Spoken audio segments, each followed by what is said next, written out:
बोलो श्री प्राणनाथ प्यारे की जय। बोलो श्री सतगुरु महाराज की जय। पन्ना धाम की जय।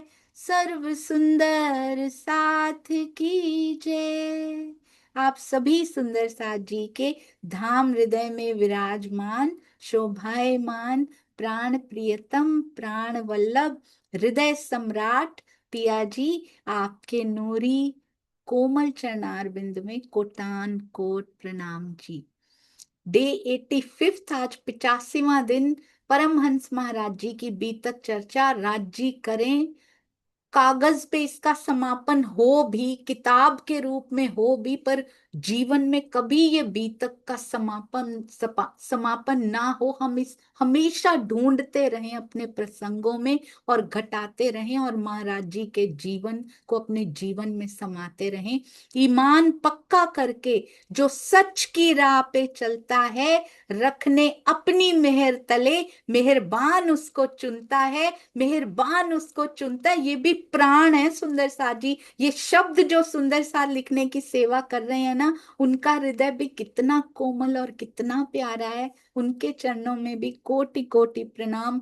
गुप्त रहकर और भी बहुत सुंदर साथ हैं जो आधी सेवाओं, आधी ढपी आधी खुली जमुना जी होती है ना, आधी सेवाएं उनकी ढपी हुई हैं और आधी खुली हुई हैं। सुंदर साथ जी कुछ ऐसे सुंदर साथ भी हैं, अति सुंदर सेवा। और ये देखिए, मैं तो पहले तो इनको ही देखती रह जाती हूँ, 2 मिनट तो इनको ही देखने में लगते हैं, उसके बाद थंबनेल पे नजर जाती है। और ये देखिए लक्ष्मी आ गई ना, पूरी रिवीजन कल का रिकैप कर दिया, एक पिक्चर जो मुख से बोल के बताती है कल क्या हुआ था।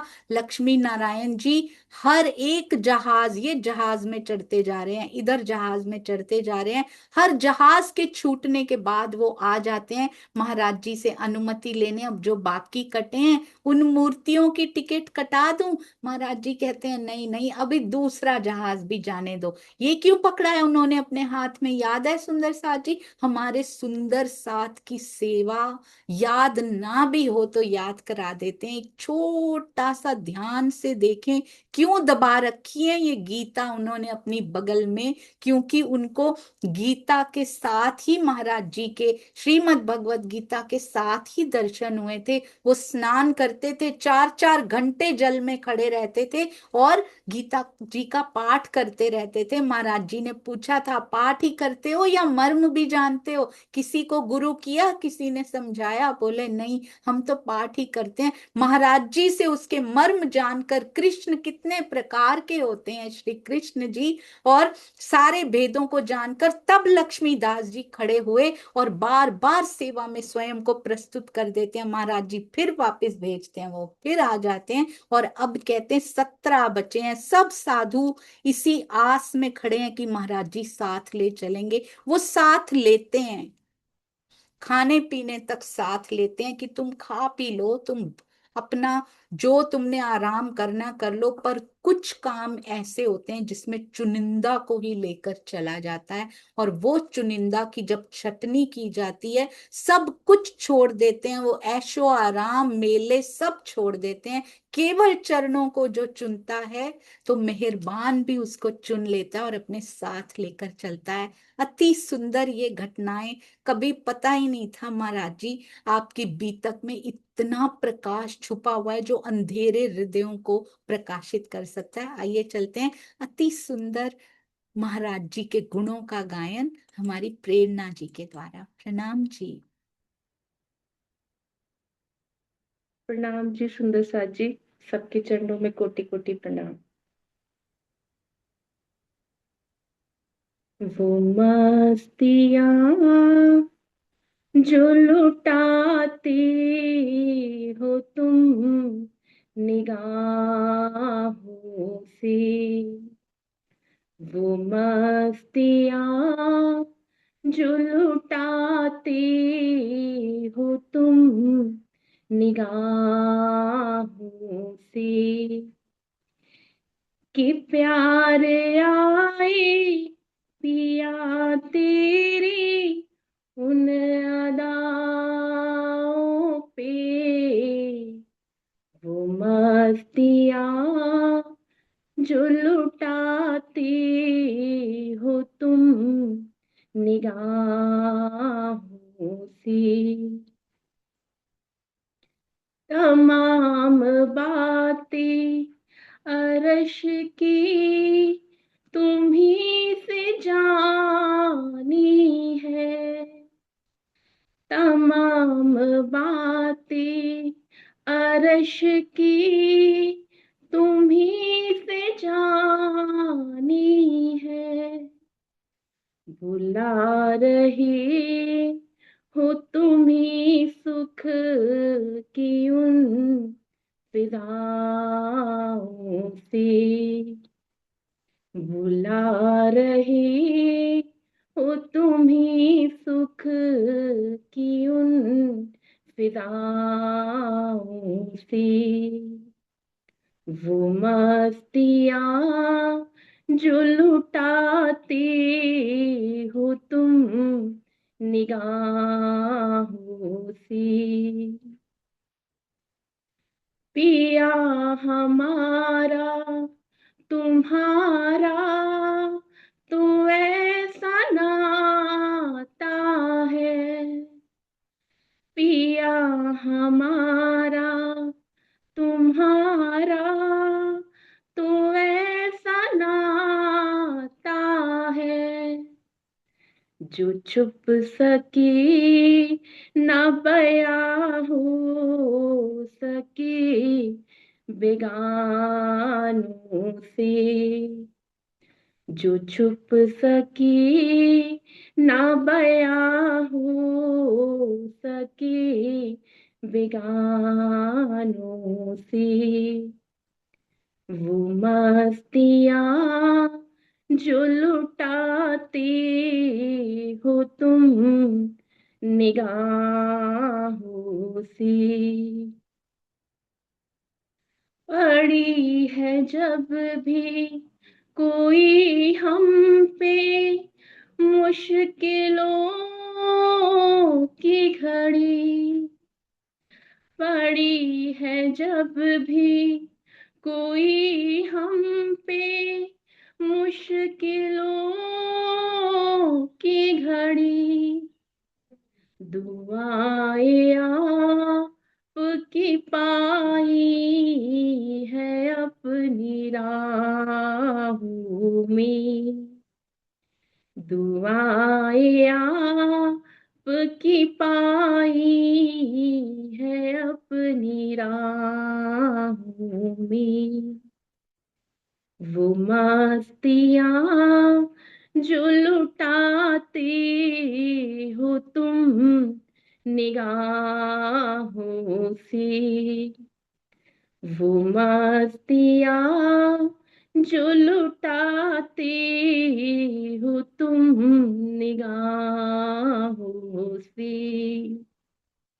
कि प्यार आए पिया तेरी उन अदाओं पे, वो मस्तियाँ जो लुटाते हो तुम निगाहों से, वो मस्तियाँ जो लुटाते हो तुम निगाहों से। बोलो श्री प्राणनाथ प्यारे की जय, सदगुरु महाराज की जय। प्रणाम जी सुंदर जी।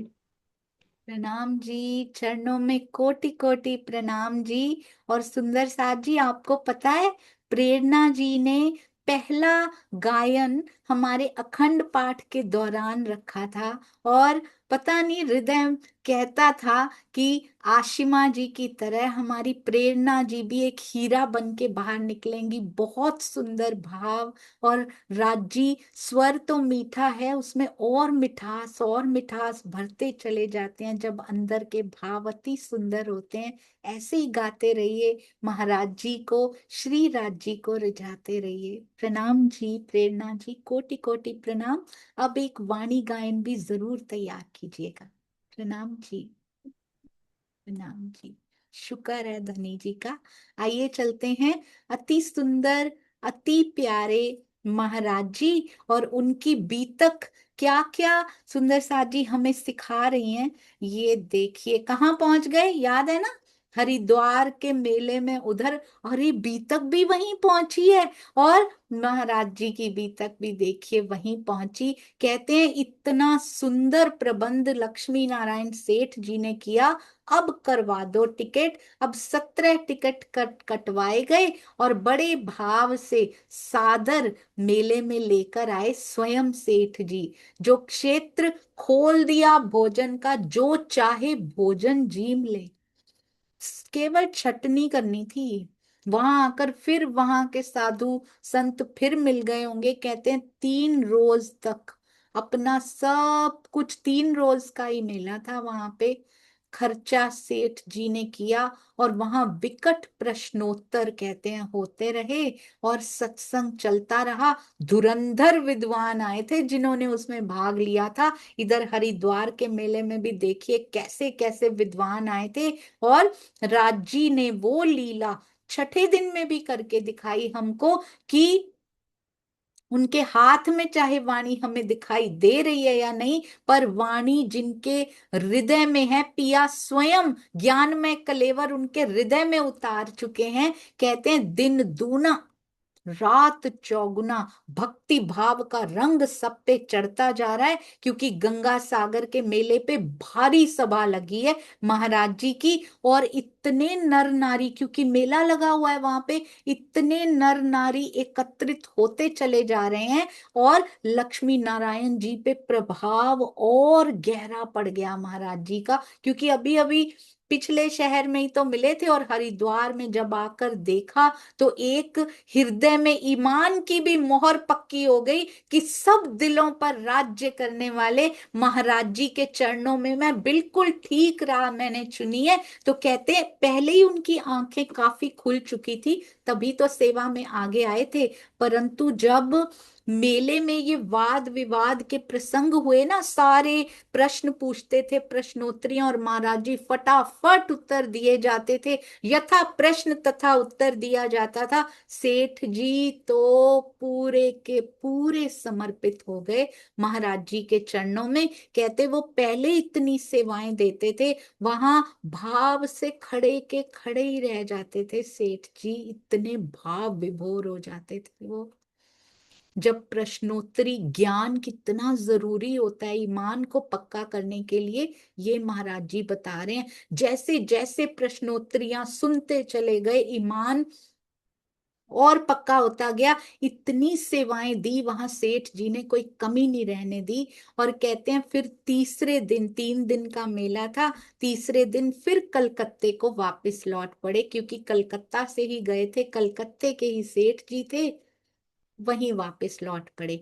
रही कहते उनकी दोनों समय हाजिरी पक्की रहती थी। सेठ जी हैं तो कितना काम होता होगा उनको, छत्रसाल जी को कितना काम होता होगा। सुंदर साथ जी हम कहते हैं हम बड़े बिजी हैं, सेठ जी के कितने बिजनेस चलते होंगे, जो इतने इतने हजारों की टिकटें कटाने को वो तैयार थे, कितने बिजनेस उनके चलते होंगे। पर हाजिरी में कभी कमी नहीं होती सुंदर साथ जी उनके। कहते हैं छत्रसाल जी कितने बिजी रहते होंगे, पूरे राज्य को संभालते होंगे, पर हाजिरी में कितनी बार अष्ट प्रहर की सेवा में छत्रसाल जी का नाम आ जाता है। सुंदर साथ जी ये दिखाता है, ये तो बिजी रहते ही थे। खुद मिहिर राज जी वजीर की तरह एक काम करते थे, उनके असिस्टेंट के रूप में वजीरी ले रखी थी उन्होंने। तो सोचिए उनको कितना काम होता होगा, पूरे राज्य का जो वजीर हो। पर बिहारी जी की हाजिरी में भी कमी नहीं छोड़ते थे।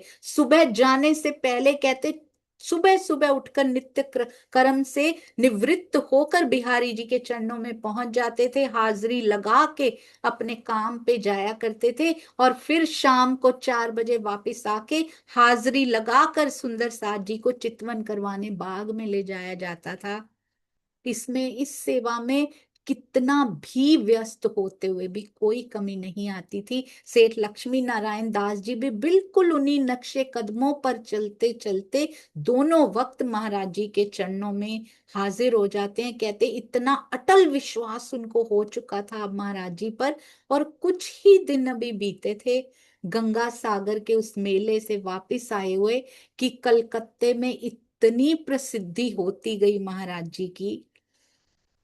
सत्संगी बढ़ते ही चले जा रहे थे, बढ़ते ही चले जा रहे थे। एक बार कहते हैं अब नया प्रसंग शुरू हो रहा है। एक ठाकुर जी आए, कहते सत्संग सुनने के लिए। प्रेम से सुनते रहे जब तक पूरी चर्चा सुनते रहे, और प्रेम से तब तक सुनते रहे जब तक पूरे वचन समाप्त ना हो गए हों। और जैसे ही सत्संग समाप्त हुआ, महाराज जी के पास आकर बैठ गए वो ठाकुर। हाथ जोड़ के क्या कहते हैं, अपने हृदय की बात बताने लगे। महाराज जी, हमें भी अपने संग लगा लोगे? अपने पावन चरणों में कुछ स्थान हमें दे दोगे? महाराज जी ने कहा, भाई गृहस्थी हो, सुन करके ही अपना कल्याण करो। इसी इसी में गृहस्थी का लाभ है। क्या सिखा रहे हैं ध्यान से, ये उनको नहीं बोला जा रहा। उन्होंने तो शायद महाराज जी की बी तक पढ़ी भी नहीं होगी, जिनको बोला गया है ये सब। उन्होंने तो उसी समय अपनाया होगा, पर बाद में कभी पढ़ी भी नहीं होगी कि मेरे बारे में भी इसमें जिक्र किया गया है। कलकत्ते की तरफ उस समय बी तक पहुंची भी हो गई ये होगी, ये लिखी हुई या नहीं पता नहीं। सुंदर साथ जी हमारे लिए लिखी, हमारे लिए गई है। गृहस्थियों के लिए क्या उत्तम होता है वो बता रहे हैं। कहते हैं महाराज जी, अपने संग लगा लोगे, अपने चरणों में कुछ स्थान दे दोगे? कहते हैं गृहस्थी का लाभ किसमें होता है? विश्वास कीजिए ठाकुर जी, गृहस्थी का इसी में लाभ होता है कि अपनी गृहस्थी में रहते हुए चर्चा श्रवण करके, सुन करके, जीवन में उतार करके कल्याण करें अपना। बहुत आग्रह करने लगे वो।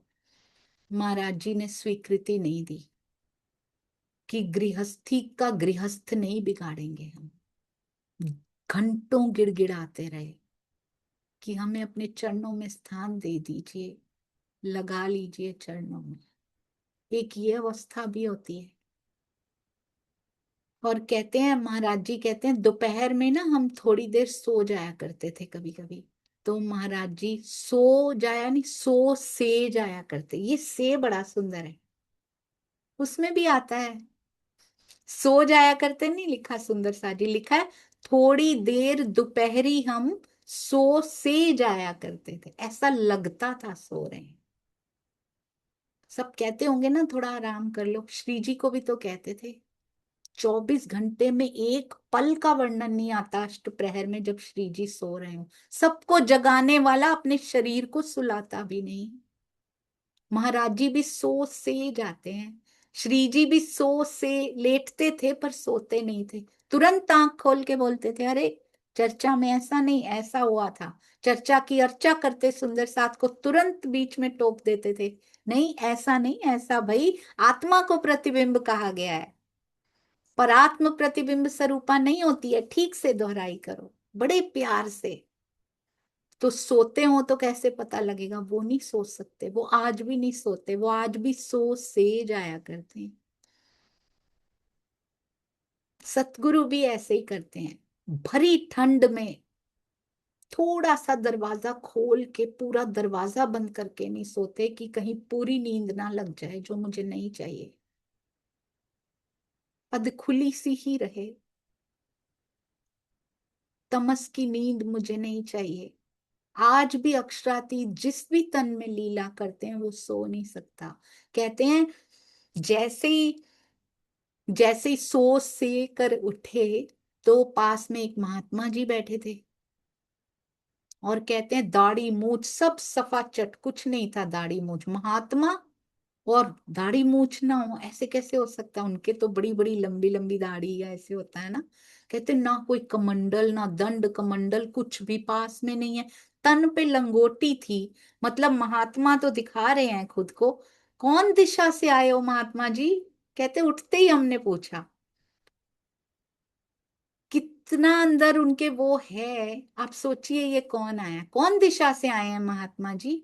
हाथ जोड़ के विनम्र सा उन्होंने क्या बतलाया, मैं वही ठाकुर हूं महात्मा महाराज जी, हमें अपने चरणों में ले लीजिए। आपने कहा ना गृहस्थी वालों को नहीं ले सकता, तो मैं महात्मा बन के आ गया हूं। कहते महाराज जी मैं कहा महात्मा, मैं तो वही ठाकुर हूं, चरणों में लेट गया महाराज जी के, मैं आपका सेवक हूँ, मुझे अपने चरणों में स्थान दे दीजिए, मुझे महात्मा बना लीजिए, आपके चरणों में रख लीजिए। महाराज जी कहते हैं उनको चरणों में लिपटे देख कर आश्चर्य की सीमा नहीं रही। ओहो।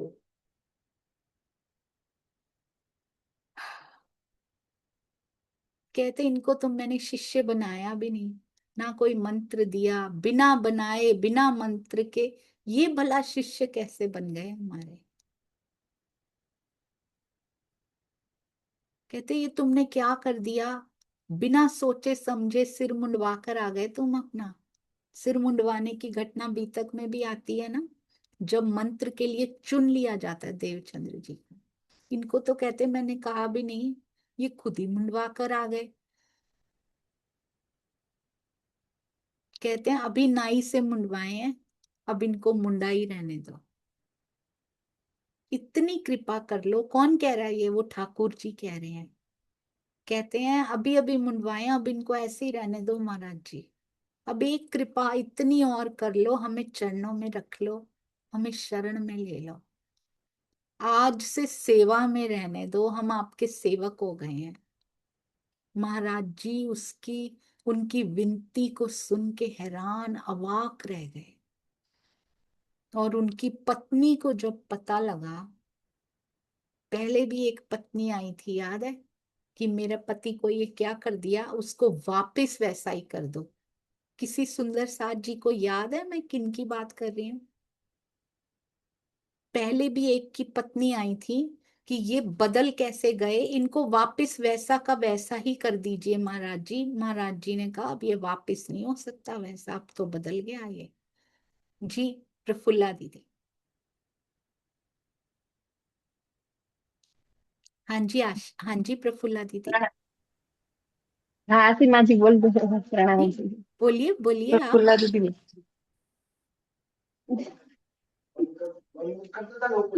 जो भैरव सेठ थे ना, उसकी पत्नी ने कहा था कि पहले जैसा मेरे पति को बना दो। बहुत सुंदर, भैरव सेठ की पत्नी ने बीतक में कहा था, बिल्कुल सही। राम रतन दास महाराज जी की बीतक में किसने कहा था, आशिमा जी। प्रणाम जी, मांगेलाल जी की पत्नी आई थी। जी बिल्कुल सही, अति सुंदर। मांगी लाल जी की पत्नी ने कहा था कि मेरे पति को बिल्कुल वैसा का वैसा ही कर दो, और महाराज जी ने क्या क्या कहा था, काली कलूटी ये प्रतिमा, इसको कितनी मुश्किल से उजला किया है, अब ये वापस काली कलूटी थोड़ी हो सकती है। उनको उन्होंने अपने हृदय में ऐसा विचार किया कि वापस तो नहीं हो सकता, पर तुम चिंता मत करो, ये घर छोड़ के नहीं जाएगा। किसी को घर छुड़वाते हैं महाराज जी, किसी को कहते हैं अपने गृहस्थी के फर्ज छोड़ के यहाँ आके बैठ जाओ। कोई किसी की पत्नी आ भी जाती है तो उनको वो आश्वासन देते हैं कि तुम चिंता मत करो, ये यहीं रहेंगे, परंतु रहेंगे विरक्त बन के। जो सुध उनको आ चुकी है वो बेसुध में उनको वापस नहीं कर सकता, पर घर छोड़ के नहीं जाएंगे, फर्ज निभाएंगे। पर गोपी की तरह फर्ज निभाते हैं और दिल पिया को दे देते हैं, इस प्रकार के बनाए जाते हैं, ये इस प्रकार चरणों में रख लिया जाता है। तो अब कहते हैं सेवा में ही रहने दो ना महाराज जी, आप अब इस सेवक को। महाराज जी खुद अवाक हैं, पत्नी आ गई ऐसी लीला सुन के कि सिर मुंडवा लिया इन्होंने। उधर देवचंद्र जी के पिताजी को कितना क्रोध आया था कि तुमने कैसे सर मुंडवा लिया, आज तुम्हारा विवाह भी था, आज तुम मंत्र लेकर आ गए, तुम्हें कितना हमने समझाया था। अब एकदम भागी भागी आई कि ये अपना सिर मुंडवा के क्यों आ गए, उधम मचाने लगी। और कहते हैं ज्यों बोलना शुरू किया, ज्यों बोलना, हमें कैसी लग रही है उनकी पत्नी इस समय, हम भी वैसे ही होते हैं। कहते हैं उसकी बक, यहाँ लिखा हुआ उसकी बक बक जैसे प्रारंभ हुई वो खत्म होने का नाम नहीं ले रही थी। हम भी ऐसे ही लगते हैं जब हम अपने किसी भी परिवार के जन को पिया की ओर जाने से रोक रहे होते हैं, तो हम बिल्कुल ऐसा ही साउंड कर रहे होते हैं जैसी उनकी पत्नी लग रही है इस समय। हमारे घर में ऐसा हो तो हम क्या करेंगे? दूसरों पे उंगली उठाना बहुत आसान होता है, पर जब वही उंगली अपनी ओर मुड़ जाती है तो हमारा जीवन सुधरने लग जाता है। कहते हैं बिना वजह भीड़ एकत्र हो गई हमारे आगे।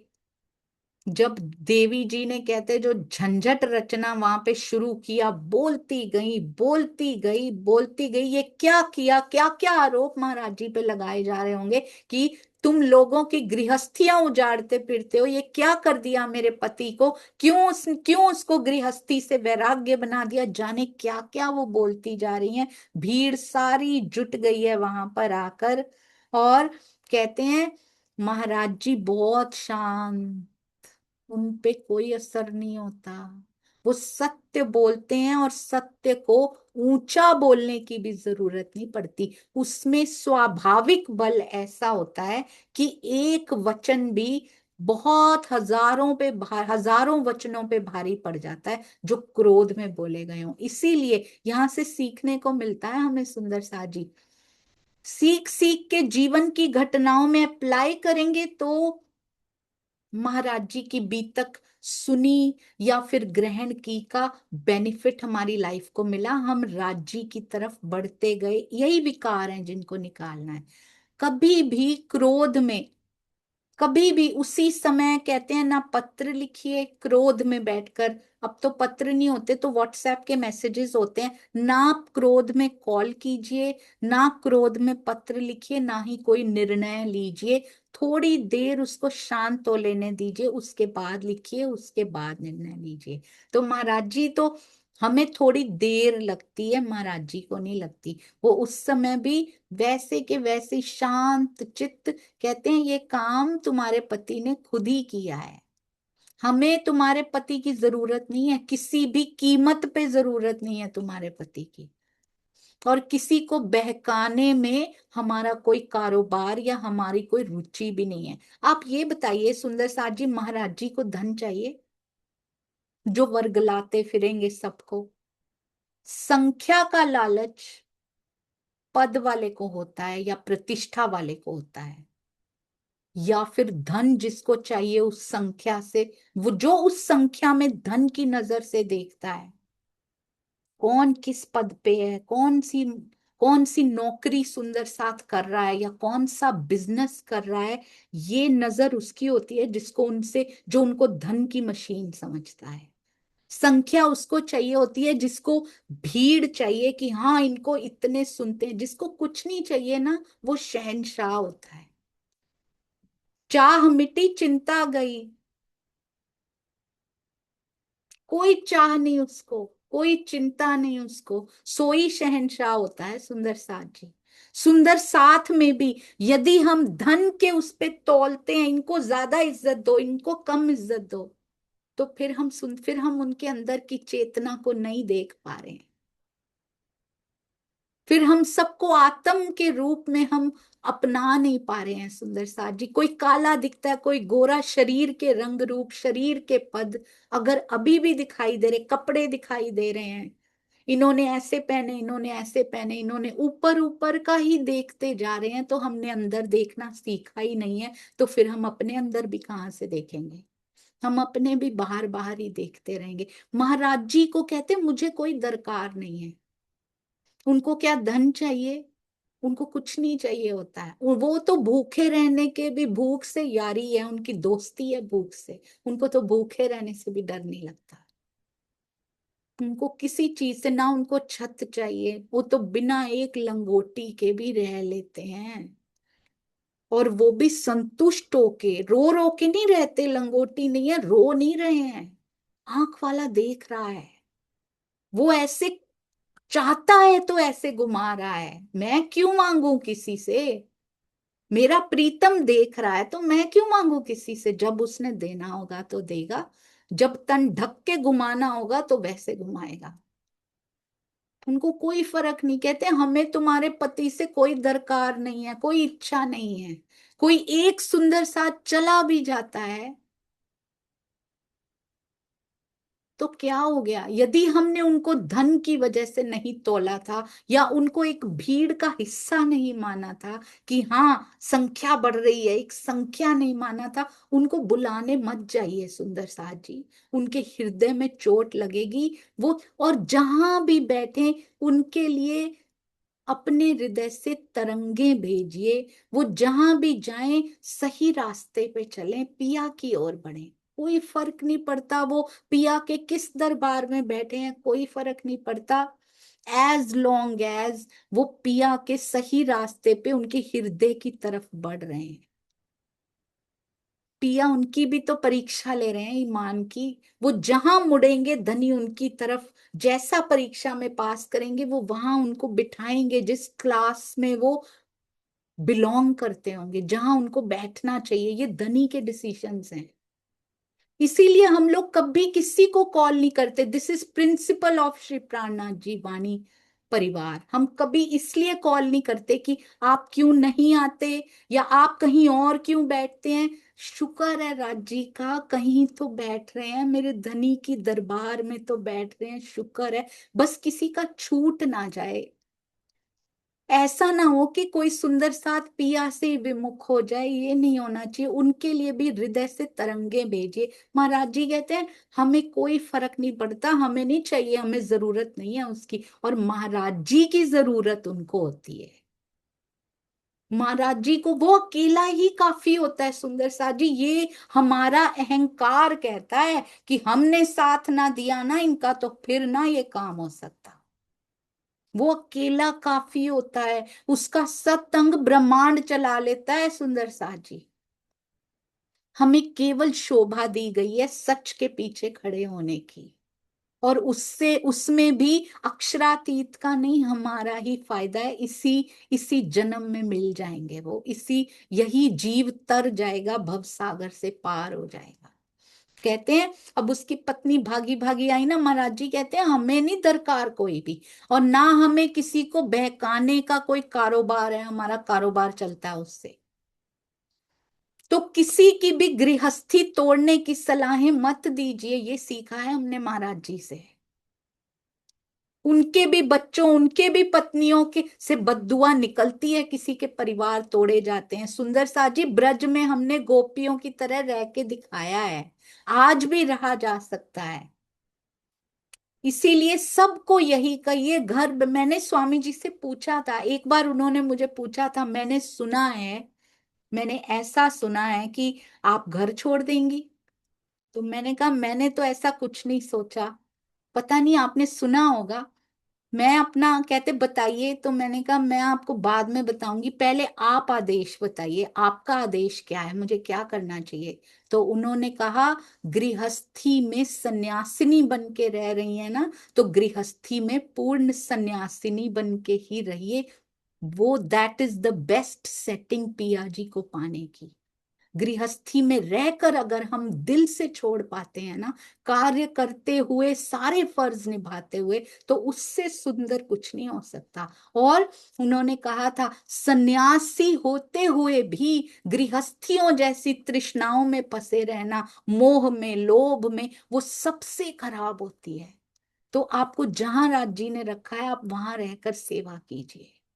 और मेरे दिल में कभी आया भी नहीं, जो बच्चे, जो परिवार राज्य ने दिया है, गोपियों की तरह उनकी पूरी सेवा करके धनी की ओर बढ़ना है। इसीलिए मैं सबको भी यही कहती हूँ, महाराज जी भी यही बता रहे हैं। और ऐसा नहीं है सुंदर साथ जी जो घर छोड़ते हैं वो कुछ गलत कर रहे हैं।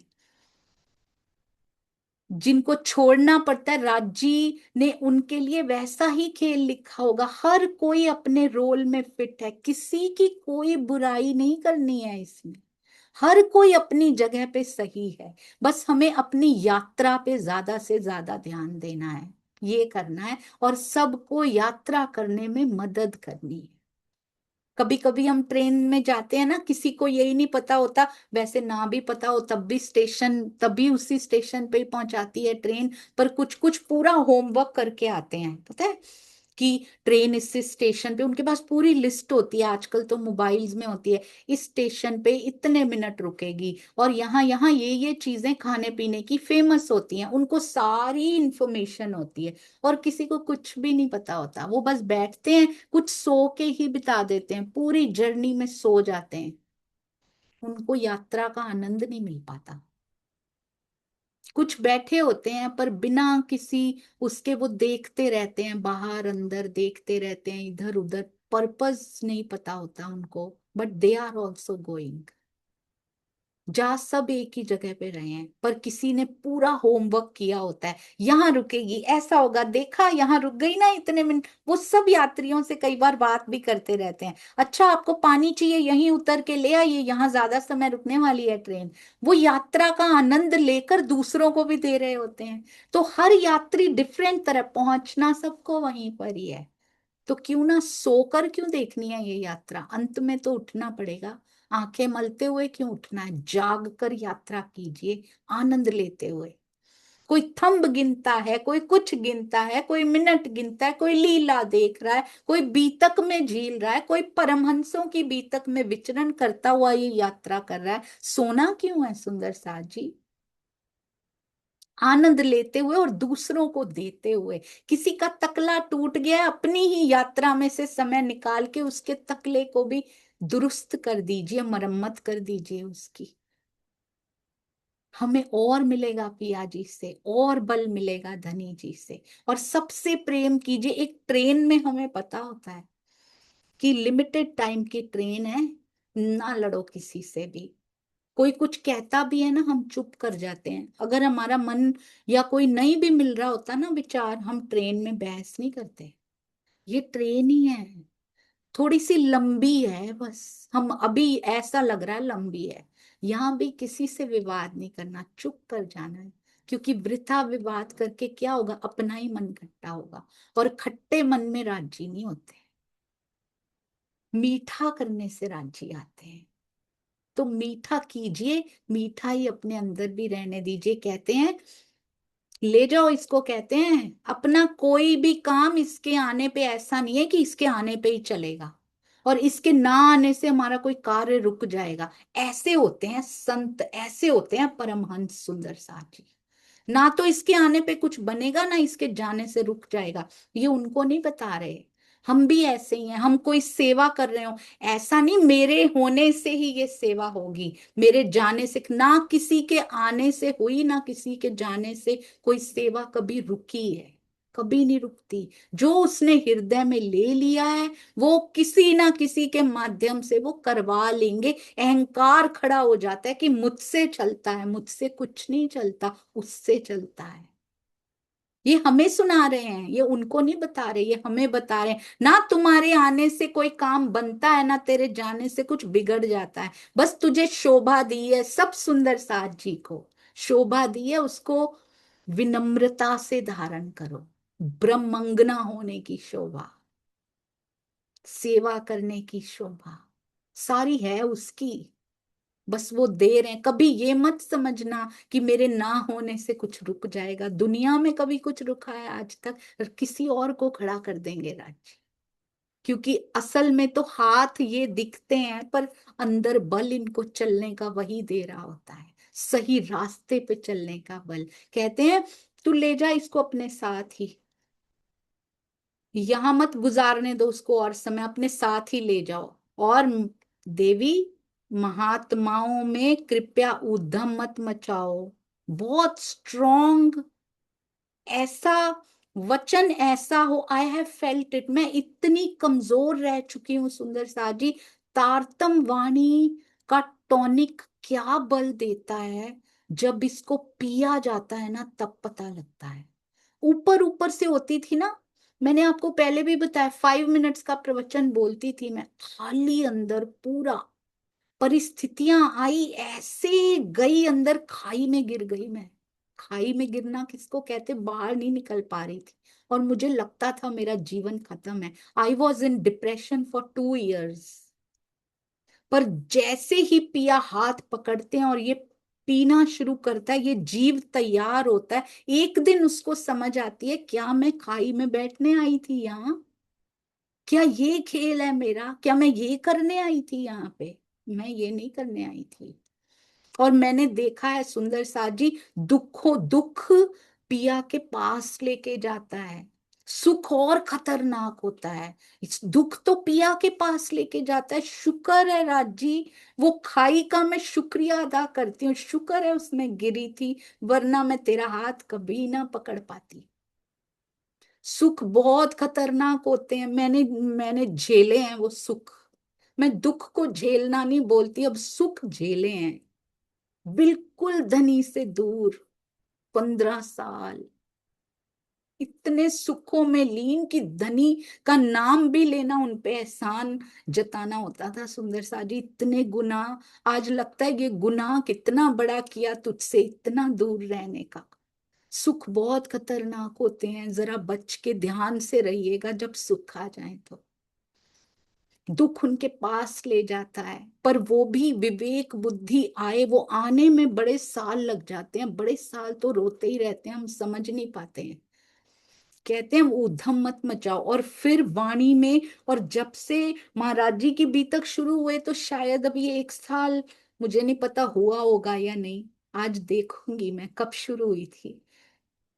तब से जो बल महाराज जी देना चाह रहे हैं ना, ऐसे लगता है उसका कुछ अंश प्रवाहित होता है, क्योंकि मैंने देखा है, चाहे चपरासी चाहे राजा, किसी में कोई डिफरेंस लगता नहीं है। उसके बाद कोई डर नहीं लगता कुछ कहने से, क्योंकि पल्ला महाराज जी जब उनके उनके चरणों में सब समर्पित कर दिया जाता है। महाराज जी के वचनों को आप सुन पा रहे हैं, आप महसूस कर पा रहे हैं उनके मुखार बिंद को, इतने शांत होके बोल रहे हैं।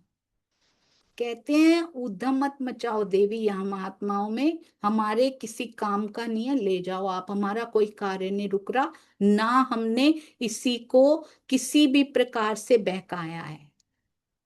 और कहते हैं उस समय फिर ठाकुर और ठाकुरानी वो दोनों कहते हैं आपस में ही वाद विवाद करने लग गए, द्वंद्व होने लग गया। अब महाराज जी पे तो चली नहीं। हुआ था ना भैरव सेठ के केस में भी ऐसा ही, तेजबाई जाया करती थी, तो जो वो सारी स्त्रियां साथ में जाती थी, उनके पतियों ने क्या किया था, पहले तो भैरव सेठ के पास ही चले गए थे, बस चला नहीं। उसके बाद पत्नियों को भी समझा लिया, तेजबाई के पास भी चले गए, पर कुछ नहीं हो पाया। देवचंद्र जी जैसा उत्तर पाया अपनी पत्नियों से, शरीर रख लो आत्मा तो जाएगी सुनने के लिए, अरब में बड़ी मुश्किल से मिलते हैं ऐसे वचन, हम तो जाएंगी। और यहाँ पे भी कहते हैं महाराज जी पे तो चला नहीं, आपस में विवाद करना शुरू कर दिया ठाकुर ठाकुरानी ने। कहते अच्छा खासा वहां पे विवाद हो गया, और ले गई अपने साथ, कहते हैं ठाकुर को ठाकुरानी, बड़े फजीते हुए बड़े सारे, अच्छा खासा कहते हैं वहां पे विवाद हुआ, अच्छा खासा सीन क्रिएट कर दिया उन लोगों ने। और ठाकुर जी को ले गई अपने साथ वो ठाकुरानी, पर कहते हैं लेकिन रुका नहीं, ठाकुर जी का आना रुका नहीं। भैरव सेठ जी की पत्नी भी बहुत कुछ सुनाती थी, पर भैरव सेठ जी रुके नहीं। 3 दिन में पा लिया उन्होंने, और कहते दोनों वक्त ये ठाकुर जी आ जाते थे महाराज जी के चरणों में, दोनों वक्त हाजिरी लगाने। एक ही इच्छा रहती थी, एक ही प्रश्न महाराज जी से पूछते रहते थे, उनको क्या कचोट रहा है अंदर। कहते आप यहाँ से कब जाओगे? और महाराज जी उनको कहते, मैं उनको बताता ही नहीं था मैं कब जाऊंगा, क्योंकि साथ चल देंगे, वो कह रहे थे ना मुझे चरणों में रख लो। महाराज जी कहते हम छुपाते रहते थे ठाकुर से कि मैं कब जाऊंगा, और कुछ भी जी में आता था उल्टा सीधा उत्तर हम दे देते थे। पर कुछ दिन बाद कहते हैं वहां से चलने की तैयारी हमने कर ली। कलकत्ते के सब लोग कितना प्रेम महाराज जी से करने लगे हैं, जिनके शहर को माला माल कर दिया वो महाराज जी ने आत्मिक धन से, जिनके हृदयों को, वो भला उनके बिना कैसे रहे। जैसे ही उनके चलने की बात हुई, सारे ही उनको रोकने का आग्रह करने लगे। आपको बीतक भी याद आ रही है ना साथ साथ? प्राणनाथ जी तैयार होते हैं चलने के लिए, सारा सुंदर साथ यहां तक कह देता है। आपको याद है ना किस शहर के सुंदर साथ जी ने कहा था, मत जाइए, बाईजू राज को भी हम ही छुड़ा लाएंगे। बहुत सुंदर, हम ही छुड़ा लाएंगे, आप मत जाइए। महाराज जी की ये बात सब पूरे कलकत्ता में जो जो आते हैं एक दूसरे को बरा बताते जा रहे हैं, महाराज जी जा रहे हैं। कहते हैं प्रेमी जन रोक रोक रहे हैं मत जाइए, पर महाराज जी कहाँ रुकने में आते हैं। उनको अंतः प्रेरणा से पता होता है कि कौन आगे इंतजार कर रहा है इन बचनों के लिए, किस किस की काली कलूटी प्रतिमाओं को उजला करना है उन्होंने, वो सब इंतजार कर रही हैं। हमें तो मिल गए, हम कहते हैं हमारे हृदय में रहते हैं, पर उन्होंने साफ बता दिया जिनके मन काले होते हैं मैं वहां नहीं रहता, और अगर मैं रहता हूं तो उजला करके छोड़ता हूं। हमारे उजले नहीं हो पा रहे तो हम ऊपर से ही कह रहे हैं। जब तक उनके चित्र की पूजा कर रहे हैं, उनकी बीतक को अपने जीवन में नहीं उतार पा रहे सुंदर साथ जी, महाराज जी नहीं रुकते हैं। फिर वो तभी रुकते हैं जब हम उनकी बीतक के साथ साथ चल पाते हैं। कहते प्रेमियों का तांता लगा रहता है। महाराज जी से चर्चा सुनते हैं, सुनने के बाद जब वापस जाते हैं रोते रोते वापस जाते हैं, और पता है कैसे रोते हैं? कहते रोते रोते कूक निकल जाती है उनके गले से, कुछ के अश्रु दिखाई देते हैं, कुछ के गले से कूक निकल जाती है, आहें निकल जाती हैं। ऐसे जाते हैं कि महाराज जी जा रहे हैं, उनसे सहन नहीं हो पा रहा, और आखिर चलने का दिन आ गया। रोक नहीं पा रहे उनको, क्योंकि अगले पता नहीं कितनी कूक दिल में समाये बैठे हैं, अगला साथ कितना इंतजार कर रहा है उनका भी। उनका भी तो समय आया है। हमसे तो कितने अच्छे हैं वो। विरह की कूक तो निकलती है सुंदर साथ जी, हमें कितनी बार निकलती है। कोई एक पल पूरे दिन में 24 आवर्स में कितने पल होते हैं, कितने सेकंड्स होते हैं। एक पल कभी गले में अंदर ही निकल गई हो, बाहर सुनाई ना दी हो। कभी ऐसा आया सुंदर साथ जी कि तेरे बिना अब रहा ही नहीं जा रहा है, यहाँ पे कर रही हूं मैं सारा कार्य कर रही हूं, पर तेरे बिना रहूं कैसे वो समझ में नहीं आ रहा। तेरे कहने पे मैं गृहस्थी भी संभाल रही हूँ, सब कुछ कर रही हूँ, वाणी मंथन में भी नजर आते हो, ज्ञान में कलेवर भी खड़ा होता जा रहा है, पर साक्षात तो नहीं दिखाई दे रहे, कब आओगे? बहुत सुंदर विरहा भी सिखाती है, विनम्रता भी सिखाती है, प्रेम भी सिखाती है, समर्पण भी सिखाती है, चरणों में होम होना सिखाती है महाराज जी की बीतक। प्रणाम जी सुंदर साथ जी, शब्दों में समाया ना जाए इन प्रसंगों को। प्रणाम जी। बोलो श्री प्राणनाथ प्यारे की जय, बोलो श्री सतगुरु महाराज की जय, पन्ना धाम की जय, सर्व सुंदर साथ की जय। प्रणाम जी सुंदर साथ जी, कोटि कोटि प्रणाम जी। और मुझ जैसी अल्प बुद्धि भी नहीं कहूंगी, अल्प के पास अल्प तो होती है, कुछ तो होती है, मेरे पास तो कुछ भी नहीं है, बेअकल जिसको कहते हैं ना। फिर भी महाराज जी की बीतक लेके बस बैठ गई हूँ सुंदर साथ जी के आदेश पर, मुझे क्षमा कीजिएगा। मैं महाराज जी से भी रोज क्षमा मांगती हूँ। प्रणाम जी।